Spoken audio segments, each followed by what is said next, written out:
Okay, so after the whole talent show thing, I figured my 5th grade year had officially peaked in terms of chaos. New kid drama solved, stage fright conquered, chicken club thriving. I genuinely thought things were about to calm down for a while. I was wrong. Very, very wrong. It starts on a completely normal Tuesday. We walk into class. Mrs. Turner is setting up her math lesson, and she's got her phone sitting right there on the corner of her desk like always. She always keeps it there during class, mostly to check the time, sometimes to play music during free reading time, which honestly is one of the better parts of the school day. So class starts, totally normal, nothing weird happening. We go through the lesson, we do some practice problems, and then it's time for recess. We all file out, same as every day, and when we come back from recess, ready for science, Mrs. Turner walks over to her desk, reaches for her phone to check something, and just freezes. The phone is gone. Now at first, nobody really thinks much of it. Mrs. Turner just goes, "Did anyone see me put my phone somewhere else?" in that calm teacher voice, and everyone kind of shrugs and shakes their heads. She checks her desk drawers, checks under some papers, checks her bag. Nothing. The phone has just vanished into thin air. This is where things start getting tense. Mrs. Turner's calm teacher voice starts sounding a little less calm, and she asks the whole class to think really hard about anything unusual they might have seen. And that's when I make possibly the worst decision of my entire 5th grade year so far. I raise my hand. Now, in my defense, I genuinely thought I was being helpful. I did walk past your desk right before recess to sharpen my pencil, which was true. Completely true.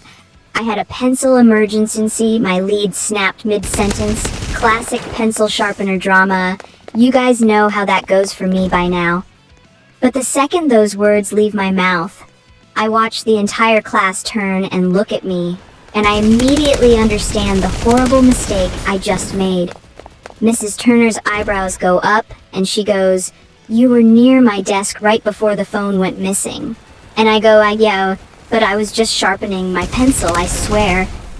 And my voice cracks a little on the word swear, which, in hindsight, probably did not help my case at all. From that moment on, I am the prime suspect in what is now being called literally everyone in class the Great Phone Mystery. Marcus, who apparently thinks this is the most entertaining thing that's happened all week, leans over and whispers, "Bro, you're totally getting arrested," which is not helpful. Marcus, that is the opposite of helpful. Word spreads through the school faster than I thought humanly possible. By lunchtime, kids from other classes are looking at me differently. Someone from Mrs. Patterson's class actually asked me, completely seriously, "Did you really steal a phone?" And I had to explain, for what felt like the 100th time, that I did not steal anything. I simply had an unfortunate pencil-related coincidence. Even Devin from the chicken club pulls me aside at lunch and goes, "Look man, if you did take it, just give it back, no questions asked, we won't judge you." And I go, "Devin, I did not take Mrs. Turner's phone, why does nobody believe me?" And Devin just shrugs and goes, "The pencil sharpener timing is pretty suspicious, not gonna lie." At this point, I decide I have exactly one option. I have to solve this mystery myself and clear my name before this whole thing follows me for the rest of 5th grade. I cannot be known as Phone Thief Robi for the next 8 months. That is not the legacy I want.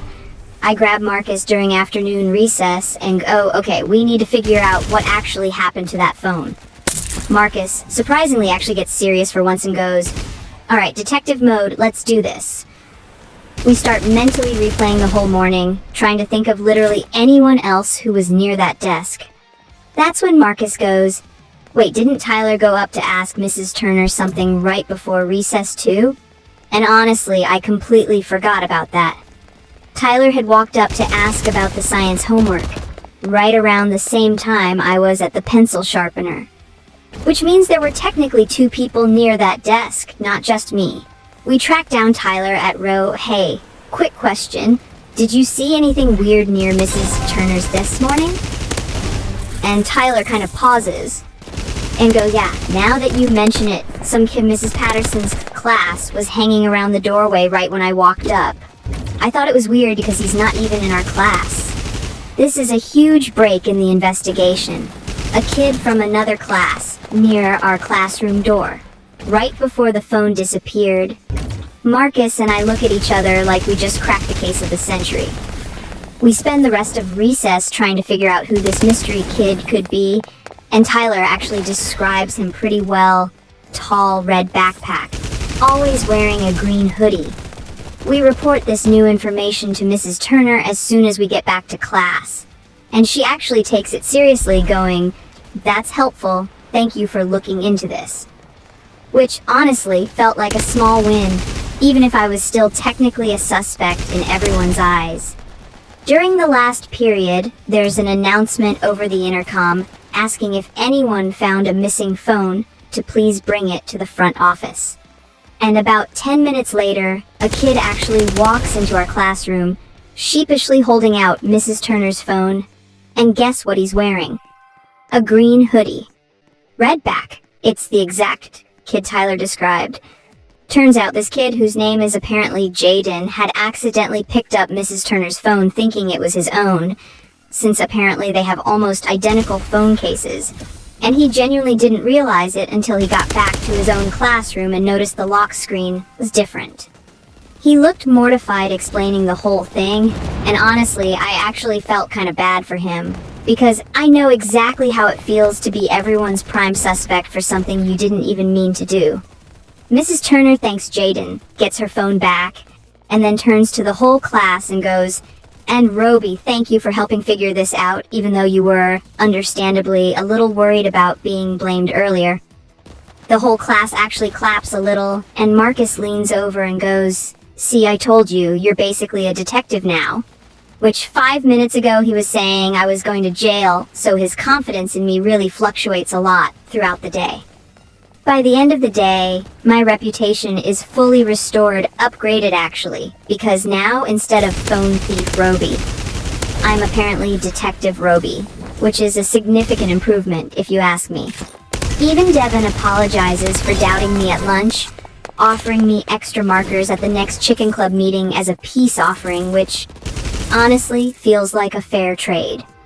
So yeah, that's the story of how a simple pencil sharpening trip nearly destroyed my entire 5th grade reputation, and how Marcus and I somehow turned into actual detectives to save the day. Never again am I raising my hand to volunteer information near anything even slightly suspicious. Lesson learned permanently. Next time our class finally goes on that field trip I keep mentioning, and let's just say staying together as a group is definitely not our class's strong suit. You do not want to miss what happens when half of us somewhere we are absolutely not supposed to be. Subscribe so you catch it the moment it drops, and let me know in the comments if you've ever gotten blamed for something you didn't do, because apparently that happens to more people than you'd think. See you in the next one.